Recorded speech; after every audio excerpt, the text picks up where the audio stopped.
আসসালামু আলাইকুম ওয়া রাহমাতুল্লাহি ওয়া বারাকাতুহু। নাহমাদুহু ওয়া নুসাল্লি আলা রাসূলিল কারীম, আম্মা বাদ। আসন্ন ত্রয়োদশ জাতীয় সংসদ নির্বাচনে হবিগঞ্জ ৪ চোনারঘাট মাধবপুর আসন থেকে বৃহত্তর সুন্নি জোট সমর্থিত বাংলাদেশ ইসলামী ফ্রন্ট মনোনীত মোমবাতি প্রতীকে নির্বাচন করছি।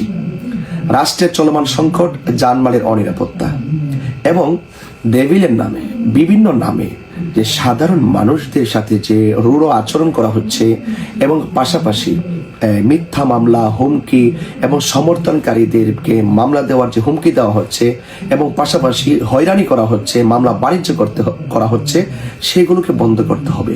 আমি যেহেতু জনগণের কল্যাণে কাজ করতে এসেছি, সেখানে আমি মনে করি যে রাজনীতিতে প্রতিহিংসা থাকতে পারে না, রাজনীতিতে প্রতিযোগিতা থাকবে, কিন্তু কোনো বিদ্বেষ কিংবা ঘৃণা ছড়ানো এটা একদমই উচিত নয়।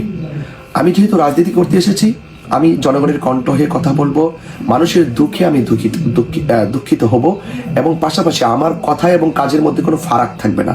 আমি জনগণের হয়ে কাজ করব। মেহনতি মানুষ, শ্রমিক যারা রয়েছেন, বিশেষ করে চা শ্রমিক রয়েছেন, তাদের দুঃখ, কষ্ট, ক্লেশ, বঞ্চনা দূর করতে শিক্ষা, স্বাস্থ্য এবং মানুষের চলার পথের উন্নয়ন করতে আমি সদা সর্বদা পাশে থাকব এবং কাজ করব ইনশাআল্লাহ। আমি মনে করি যে রাজনীতি হবে মানুষের জন্য, মানুষের কল্যাণের জন্য।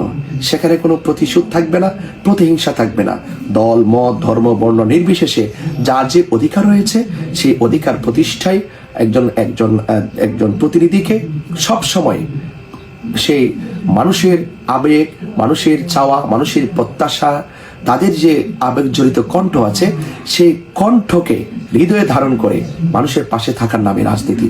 ইনশাল্লাহ অবশ্যই এই যে মাধবপুর, চোনারঘাট মেহনতি মানুষ থেকে শুরু করে সর্বক্ষেত্রে আমি তাদের পাশে থেকে আমি সেবা করার চেষ্টা করব ইনশাআল্লাহ। সবার দোয়া এবং সবার মনসম্মতি আমি প্রত্যাশা করি। আসসালামু আলাইকুম ওয়া রাহমাতুল্লাহি ওয়া বারাকাতুহু।